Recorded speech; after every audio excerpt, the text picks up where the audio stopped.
Ma'am ఇప్పుడు ఒక wife and husband మధ్యలో గొడవలు జరుగుతున్నప్పుడు వాళ్ళ పేరెంట్స్ రోల్, పెద్దవాళ్ళ రోలు ఎంత ఎక్స్టెండ్ వరకు ఉండొచ్చు?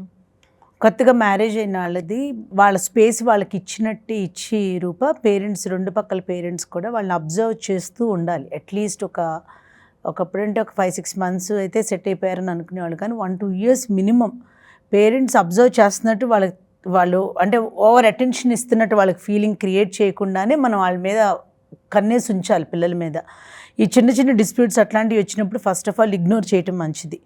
వాళ్ళే కింద మీద పడి దే విల్ సెటిల్ డౌన్.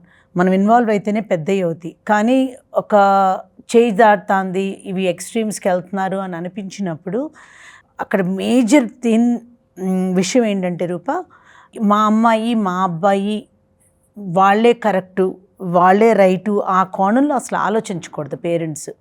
అది మన అబ్బాయి అయినా మన అమ్మాయి అయినా ఆపోజిట్ పిల్లలు కూడా మన అనుకుని వచ్చేసిన తర్వాత it is about them.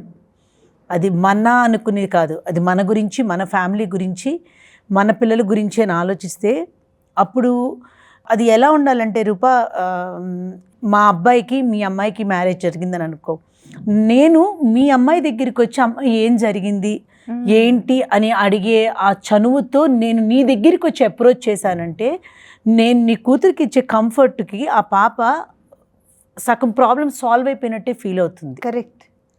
So ఒక అమ్మ దగ్గర చెప్పుకోలేనివి అత్తగారి దగ్గర చెప్పుకోగలిగే ఆ చనువు ఇచ్చినప్పుడు అది అబ్బాయి అయినా అమ్మాయి అయినా, జస్ట్ నేను ఎగ్జాంపుల్ కోసం నేను మీ అమ్మాయి మా అబ్బాయి అని చెప్తున్నాను, కానీ అలాగే నువ్వు కూడా మా అబ్బాయి దగ్గరికి వచ్చి ఆ చనువుతో నాన్న ఏం జరిగింది సర్దుకోండి, నేను మా అమ్మాయికి చెప్పుకుంటాను, అసలు ఏం జరుగుతుంది అంటే మనం కంప్లీట్గా వాళ్ళకి భరోసా ఇస్తానే మన అసెస్మెంట్తో కూడా మనం కూడా కామన్ సెన్స్తో కొంచెం ఆలోచించాలి.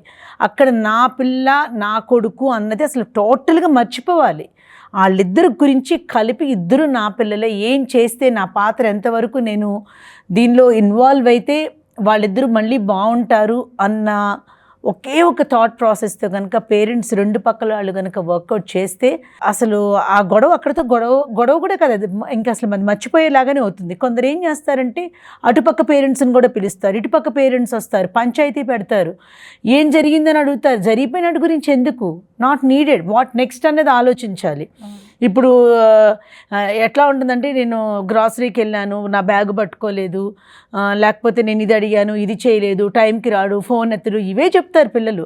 బట్ వాట్ నెక్స్ట్, ఏం చేస్తే ఈ మ్యారేజ్ సేవ్ అవుతుంది, ఏం చేస్తే వీళ్ళిద్దరూ హ్యాపీగా ఉంటారు, వీళ్ళిద్దరు ఎక్కడ ఇబ్బంది పడుతున్నారు, సర్దుకోపోయే విషయాలు ఏంటి, సర్దుకోలేనివి ఏంటి, ఇవన్నీ కూడా అనలైజ్ చేసి పిల్లలిద్దరికీ చక్కగా ఎక్స్ప్లెయిన్ చేసి నేనున్నాను నీకు అని ఒక భరోసా ఇస్తే పిల్లలు వాళ్ళేమీ పెద్దవాళ్ళు అయిపోలేదు, ఇప్పుడే they got in to the marriage, వాళ్ళకి కొంచెం టైం పడుతుంది, కొన్ని వాళ్ళే సెట్ చేసేసుకుంటారు. వాళ్ళ వల్ల కాని వాటిలో మన సపోర్ట్ డెఫినెట్గా అవసరం అవుతుంది.